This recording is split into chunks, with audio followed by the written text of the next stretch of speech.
We have our two main speakers, Liz Crawford and Chris Herbert, speaking to us tonight. I've got a little bit written down here about what they're going to talk about. So, Liz and Chris are going to be speaking tonight on the topic of birds under sail. So, they've been out cruising on their own boat, which offers lots of different opportunities to explore from the sea. So, in 2017 through to 2018, Chris and Liz both cruised through Indonesia, Malaysia, Thailand and Borneo, and then also over to Papua, and then getting locals as well as exotic birds.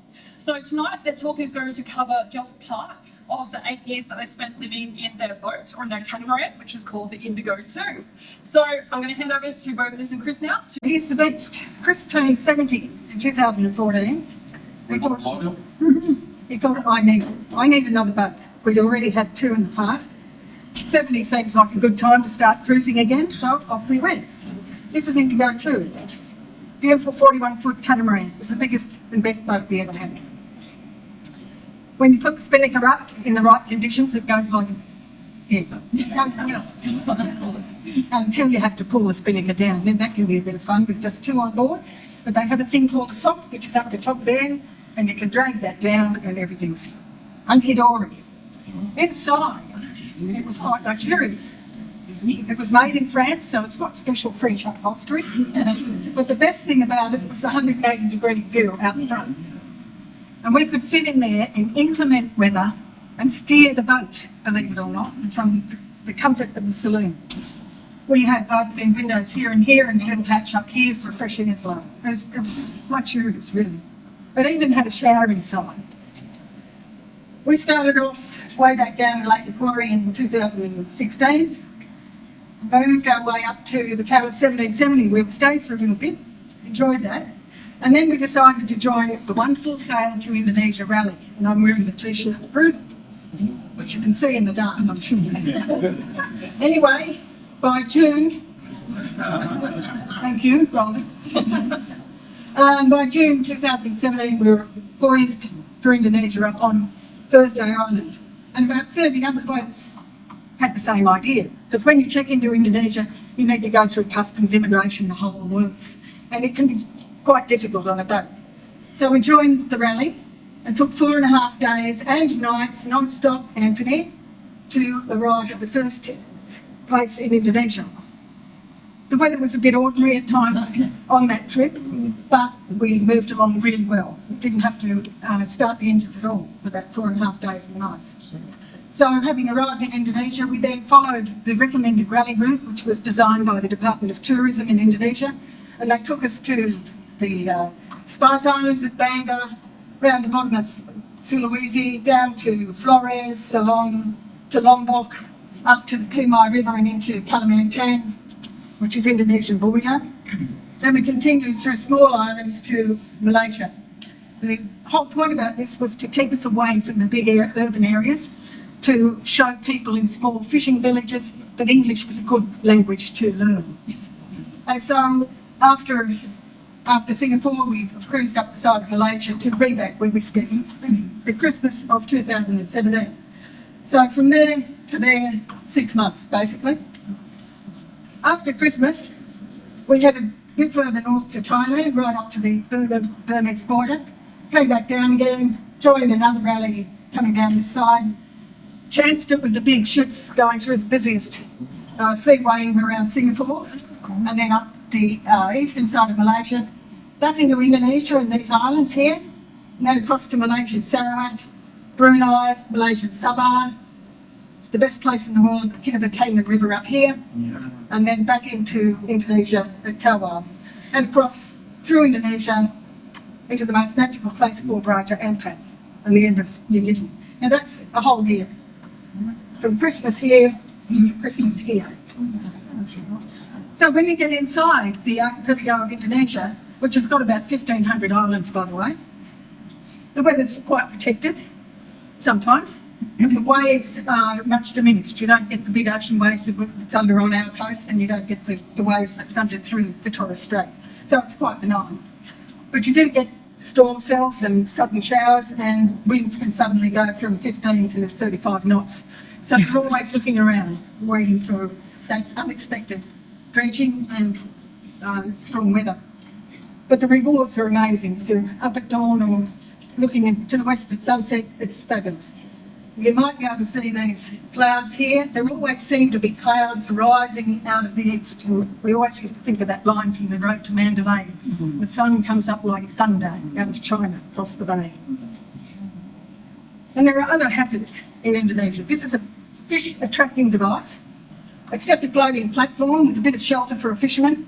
It's anchored in 1,000 metres or 1,500 metres of water. It's a hell of a long string attaching that to the bottom. But because there's a floating platform there, fish aggregate underneath. And so the fishermen will paddle out from, or motor out more likely, from the distant islands and hang off this and catch the fish. Another sort of hazard is floating vegetation. These are nipa or mangrove plants, and it's obviously got a big root ball underneath because it's upright. But you have to watch out for these things. In the day, you're scanning all the time ahead of you. At night, you just sort of think, oh, well, Russian roulette tonight. And then you might drop into a log. And these you don't see until you're right on top of them anyway. But with two hulls, it can be a hazard because you can get the darn thing stuck between them. Or it can take out a rudder or your stern drive. But the most fascinating thing about Indonesia is its ring of fire. And there are volcanoes everywhere. This is a dormant volcano. You can see a couple of other boats sailing past that happily. But this one was blasting away. When we dropped anchor nearby, we got covered in the volcanic ash from this persistent little chufa. Another hazard in Indonesia is the rubbish. You can get plastic bags sucked into your engine and so on. And I mean, this makes you appreciate living in Australia. Thank God we've got councils. Because in the small villages on the islands, they can't afford councils. People chuck their rubbish in the nearest drain or creek line and guess where it ends up. Stilt villages are often built on the sides of volcanoes because there's not much flat land, so they're built into the sea. They used to chuck their organic waste into the sea, fine, decays and fish eat it. But now it comes in plastic bags. But the locals are friendly. It was always a joy to see the young fellas. These fellas are paddling out with their thongs. He's got his thong under the water there. They'll do anything to get anywhere. They're great. Now let's get some birds. What we've all been waiting for. Red-necked feather-oaks. We hardly get any down here, but we came across these. We're sailing between islands near Flores, and they were floating about on the water looking for microscopic food, and they were absolutely delightful. This is their non-breeding season, the blue, breeding season in the red. So quite a restricted distribution. This shorebird does not migrate, it's the Malaysian plover. These lovely feathers were taken by our cruising friend Sue Dahl. You can see that they're sharing their environment with human-made rubbish. It's pretty sad. We wanted to see exotic birds and woodpeckers. Thrilled us to bits. We've never seen one before, and here we are on the slopes of Mount Kinabalu. What do we see out the window? But this fella. It's a frightened, look at that red head.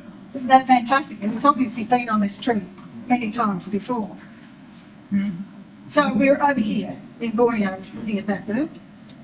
And then there was another one. We saw all our Christmas and it come at once. A banded woodpecker with this extraordinary colour. Just brilliant. He's got a bit more restricted distribution, but again, Borneo was the place to see him. Our favourite woodpecker was this grey-capped pygmy woodpecker, tiny little job. And he would turn up in parks and gardens and palm trees and figs. And there's his distribution. We again saw it in Malaysia and in Borneo. Now briefly some water birds. This is a place in Malaysia, lovely waterhole. It only had some lesser whistling duckbite. We don't get those ones in Australia, they're smaller than ours. And another fantastic watery place for wildlife is the Kinabalu River in Borneo. Have a look at that beautiful forest, fantastic. Mind you, it's only half a kilometre wide now because beyond that are the oil palm groves. But Storm Stork was there, huge, impressive bird named after Captain Storm in 1896. It's endangered, losing its habitat. But there's the distribution when it can find habitat. And you might have noticed that all those birds that I've shown you so far, the distributions of them were west of this blue line. That's the Wallace line. They're all over here.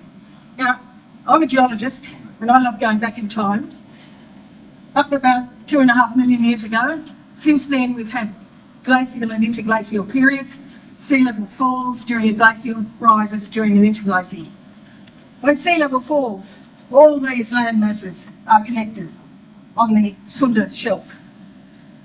New Guinea and Australia and a bit of Timor are connected on the Sahel Shelf. And this bit in the middle is still separated by deep water. In fact, there's a permanent deep channel through here, which Wallace identified. Now, you don't get perfect separation of species, but you get a pretty obvious separation of a lot of species. So just keep that in mind.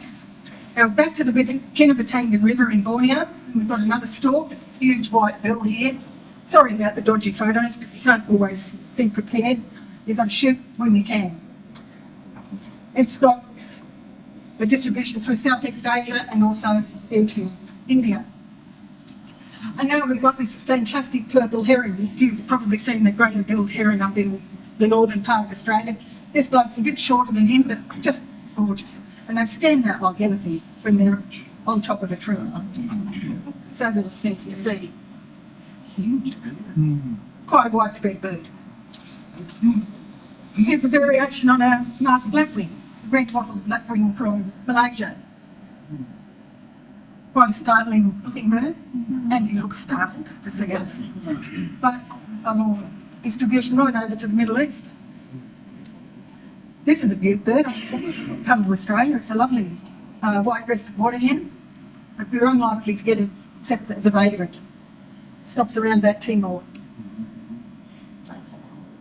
Yellow bittern, a juvenile there, clambering through the reeds, similar to our bitters. And this gorgeous black-crowned night heron, just, yeah, Nanking night herons that we have here commonly are a beautiful bird. Similarly, this one. But look at its distribution. It learned how to fly. It's colonised almost the whole world. But still, the Sahel Shelf is free of that bird. Kingfishers, you'd think, oh yeah, they're going to see a lot of kingfishers, they're on the water. And of course we did. The collared kingfisher is the Southeast Asian subspecies here. Beautiful, obvious bird. And it comes right across to Waiake at the end of New Guinea. It's very similar to our collared kingfisher.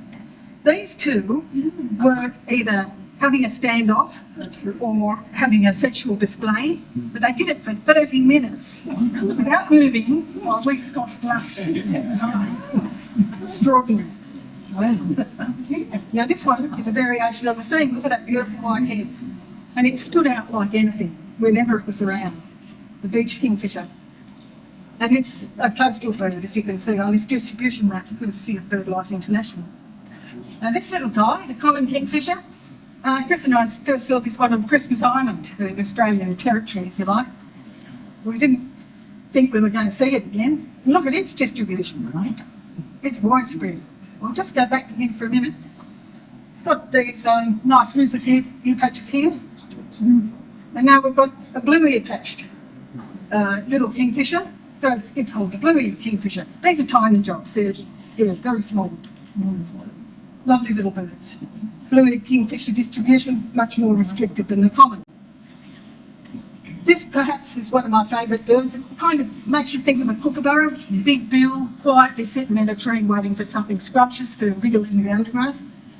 And a very special place, King Popo National Park in Sulawesi, was the home of this bird. That's Sulawesi, so we're east of the Wallace Line. Wallace Line goes down through here. A forest kingfisher, the rufous collared kingfisher. This is near threatened. Similar, yeah. And this astounding bird, the stalk-billed kingfisher, with that brilliant red bill rather, looks like he's a candidate for Helena Rubinstein, I reckon. And quite a widespread distribution again. But that Wallace Line, keep in mind the Wallace Line. Let's get back to people for a moment. When we were in Indonesia, it was always a pleasure to see another boat. You'd always get a wave and a smile. We came back to Australia. Nothing. I don't give it on. Too many of us. Anyway, thought I'd show you what the housing is like in some of the places in Indonesia as well.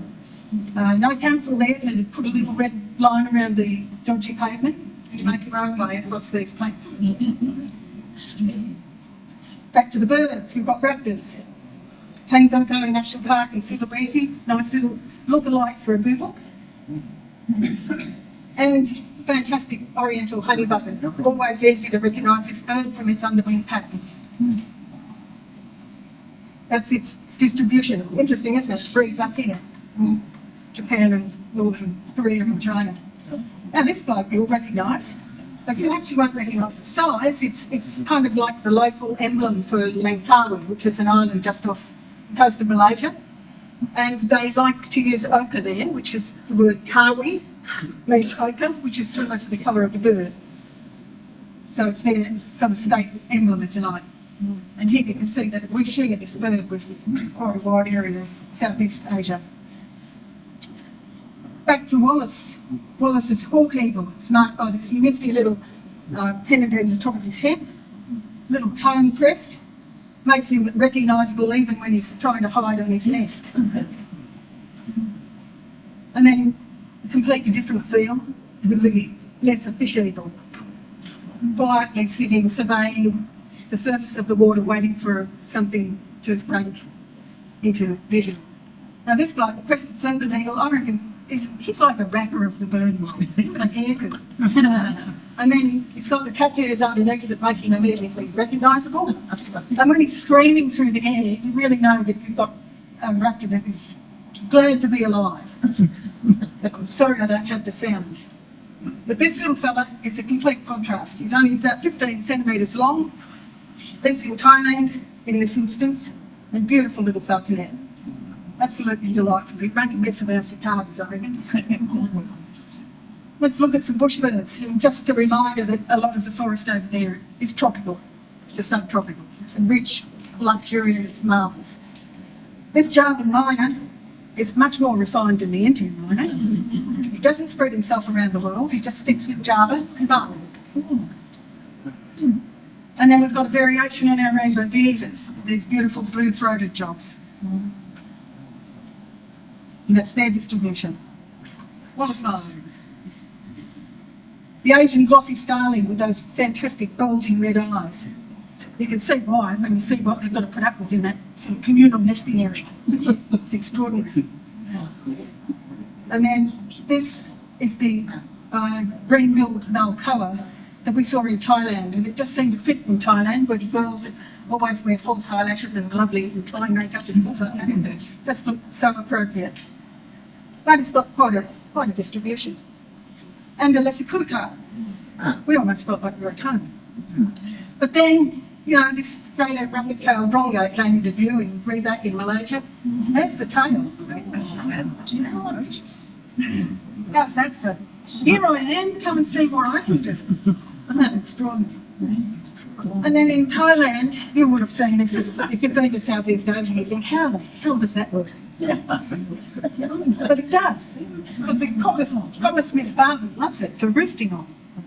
And he's a great little bird, beautifully coloured again with its eyeshadow, because he's in Thailand. And the call he makes is tom, tom, tom, tom, which is like a coppersmith beating a bowl. And that's where he gets his name. Again, the size of a starling, small bird. And then here, the sort of the Donald Duck of the bird world, broadbill, black and yellow broadbill, gorgeous bird. Fairly restricted distribution, west of the Wallace line. Some more broadbills, variations of the theme, black and red broadbills with beautiful blue bills. And then more gorgeous coloured little birds. We really love this because it's an indigo flycatcher. Our boat is called Indigo. We named it after the deep blue sea. This little bloke was catching insects in a visitor centre up here. And then the extraordinary blue and white flycatcher. Just gorgeous colours. Eclipsed though, I reckon, by this black and red monarch. Wouldn't it be lovely to see one of these under Barrington? Just gorgeous. And that's its distribution. Another bluebird is the blue whistling thrush, and this decorated the limestone cliffs and caves around Thailand quite commonly. And then This is a flower picker, like our little mistletoe bird, but different colours, of course. And here is a common Iora from Borneo. And this little fella is a near-threatened lesser green leaf bird. That's the female. The male has a glossy iridescent throat. So we were pleased to see that one, being a near-threatened bird. Just one pigeon out of hundreds we've been shown, but they're beautiful birds. When they're calls echo through the forest. And a finch. We've always got to have a little finch. They cheer us up enormously. This little guy was near a marina in Lombok, and we really appreciated seeing him. It took us back to Australia in many ways. So that's the chestnut emu. Now another thing, in Southeast Asia, it's pretty crowded with people, and they make use of whatever is available. They even eat the swiftlet nests. The swiftlet nests are made out of the saliva, mainly from the male bird. It takes him 35 days on average to build a nest, and about 10 seconds for a bloke to come along and knock it off the wall and sell it to the Chinese, a bird's nest soup. So they make them 3 times a year, purely from saliva. These bamboo ladders are what the locals use to climb up to get those nests off the wall. So it's not an easy business, and it's not something you do after the age of about 25. Let's just have a break from birds for a moment. Have a look at some non-birds. I'll just take you back to the Kinabatangan River. We were about 40 kilometres upstream, anchored, enjoying the jungle either side. And we heard there were pygmy elephants up the Kinabatangan, so we joined the local tour guides and they showed us there's a troop of elephants crossing the tributary. This little guy struggled to keep up with Mum, but he made it in the end. Gorgeous little jobs. And then there were lots of squirrels through Southeast Asia. We don't have squirrels here, but there's plenty of different types in Southeast Asia. All sorts of colours. Notice the red tip on his tail and reddish fur on the belly. And another squirrel. And then the monkeys. Wow, it's great fun. One of the local petrol stations used to clear out their food at the end of the day, and the monkeys knew to come to help you get rid of it. So that one's enjoying a baguette, and it's a spectacle. This one's doing a bit of grooming before a night out. Stella is ready to go. Long-tailed macaques. Now the silvery langur is a beautiful animal, fantastic long silvery fur, but I reckon their young must escape pretty often and they have to go looking for them because they're coloured bright orange so they can find them again. And this little treasure is really quite endangered. The crested macaque lives in central Sulawesi. Not many of them left, but there is a protected troop of them in Tangkoko National Park. Now we went to Borneo specifically to try and find orangutans, and on the way up the Sekonya River we found proboscis monkeys, which is a real treat. This is a male with that pendulous nose.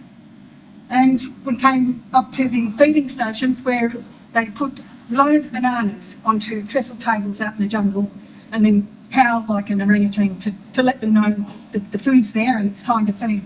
So the females and their young come rushing through the forest to get a feed.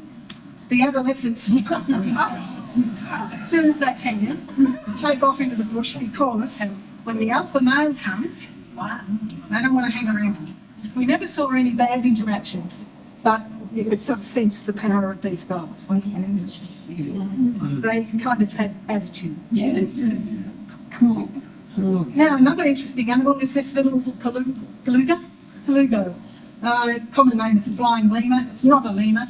It's just a mammal with a membrane between its fore limbs and its aft limbs. That's its young nestling inside. During the day, at night, they forage, they climb a tree by sort of biking up the trunk, glide for about 100 metres.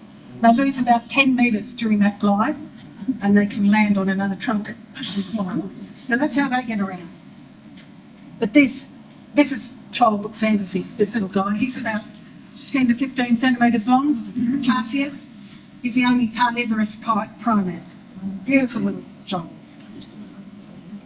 And so, let's get back to the water. And here we are at Gorontalo on the Sulawesi Peninsula that extends to the east. And we're going to jump in one of these outrigger canoes and get paddled out here to hang off a mooring buoy. The whole idea of this is to look for a whale shark. Sorry, I've just got to do something.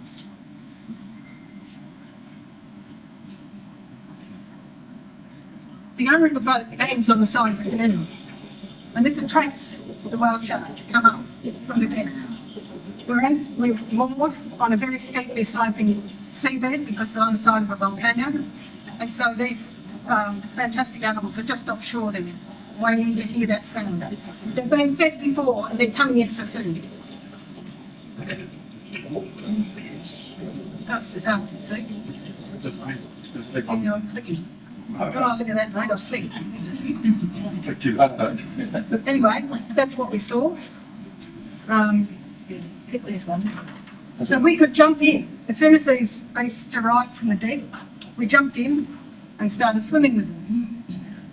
And then they'd shove us out of the way because they wanted the food. They said, move aside, and here you can see tiny little fish going into the mouth of that huge animal.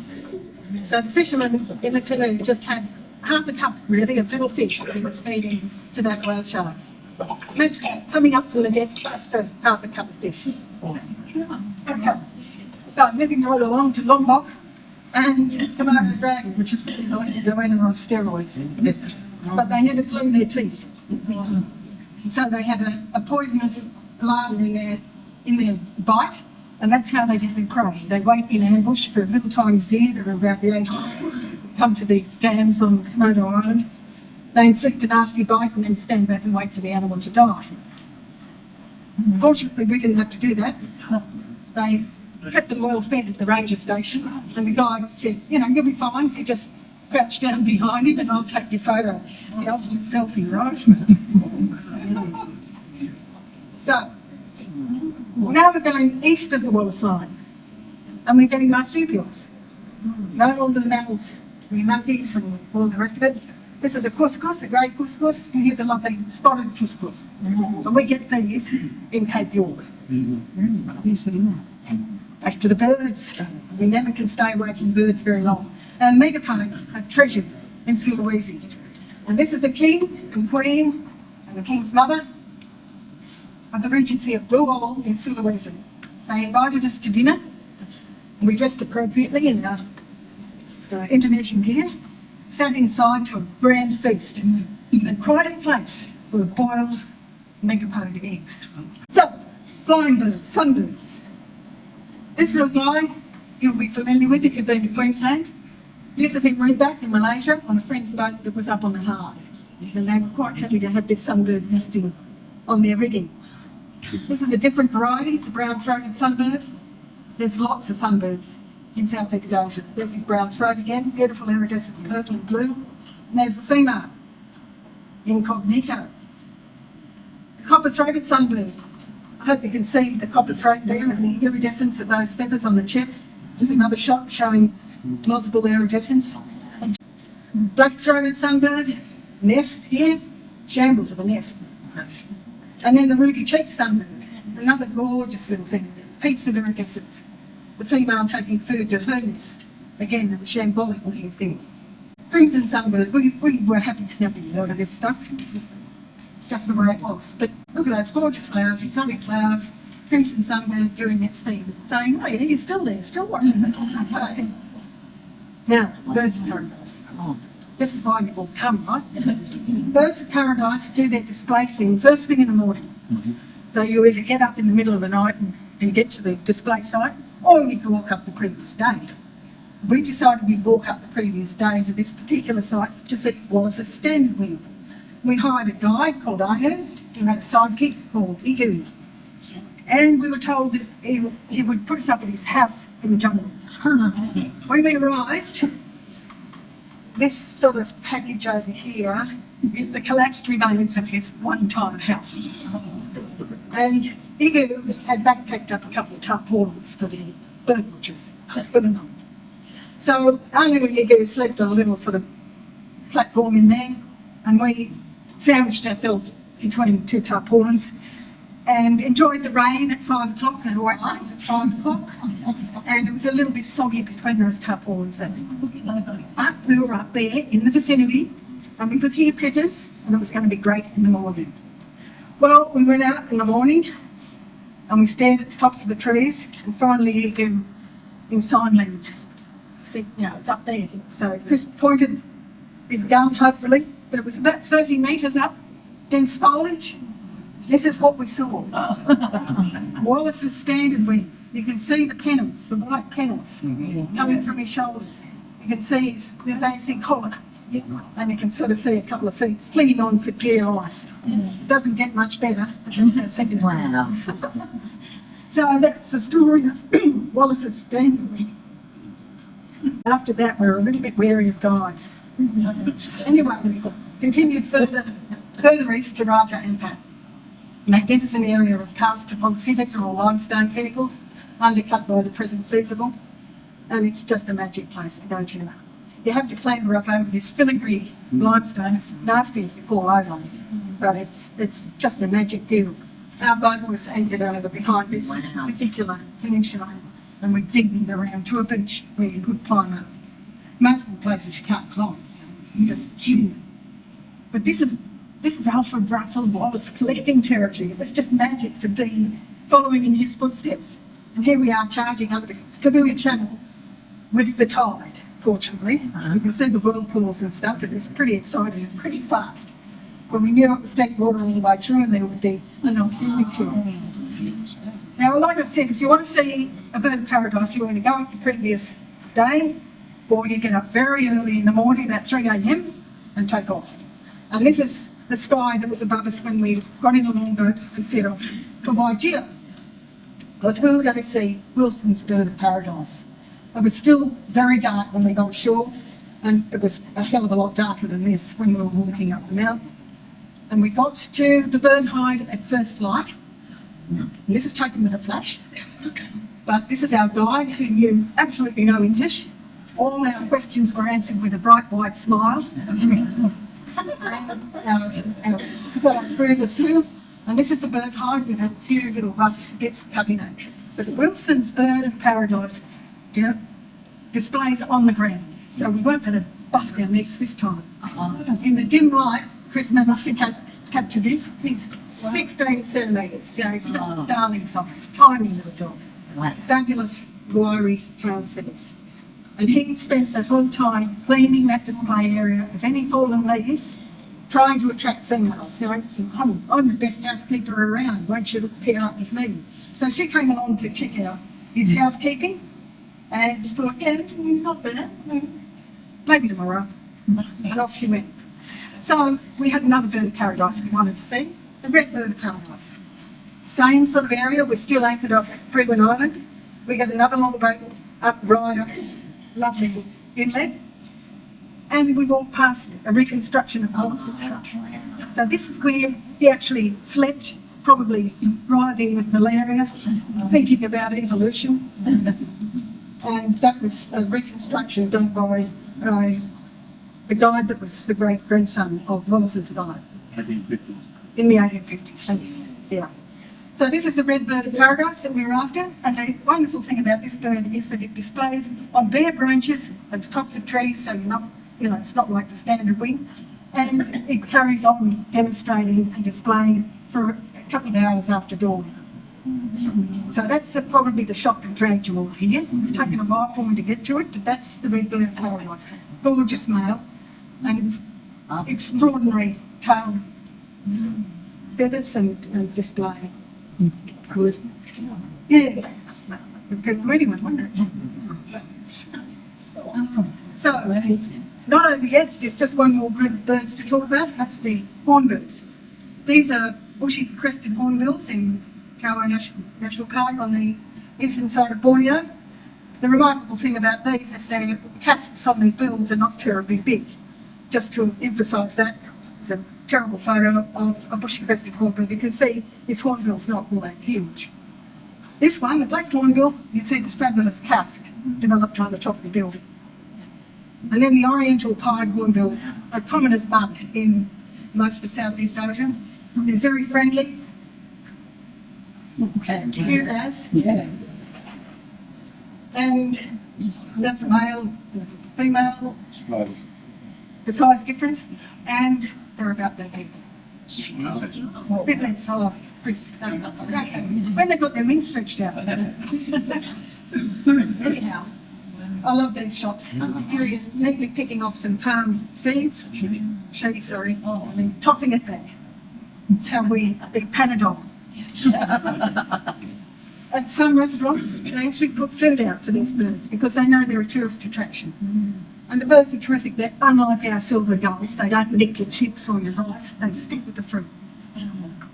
And this gentleman is persuading his female friend to share in the good food that's available.